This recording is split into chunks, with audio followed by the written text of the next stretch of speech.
Voyons maintenant comment placer le papier dans le photocopieur.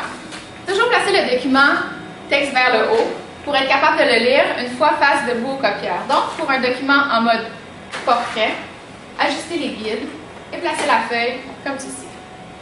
Si vous désirez plutôt copier un document en mode paysage, placez encore la feuille pour être capable de la lire lorsque vous êtes debout face au copieur et ajustez les guides en conséquence. L'orientation de l'original est très importante lorsqu'il vient temps de combiner d'autres fonctions comme le recto verso et l'agrafage. Donc, le photocopieur détecte que nous sommes maintenant en mode paysage et mettra l'agrafe dans le coin désiré. Si vous désirez effectuer une copie avec un document plus grand, comme un légal ou un tabloïd 11-17, encore une fois, il suffit d'ajuster les guides et le copieur détectera automatiquement la grandeur du format désiré.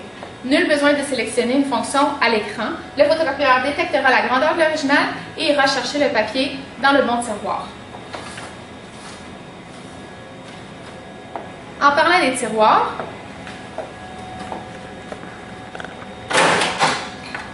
lorsqu'il vient temps d'ajuster le papier dans les tiroirs, il est important de ventiler le papier légèrement avant de le déposer dans un tiroir. Nous voyons ici que les guides sont bloqués. Pour le bloquer, barrer les guides ou pouvoir les agrandir. Il est très important que les guides soient toujours bien ajustés au papier avant d'effectuer des travaux d'impression.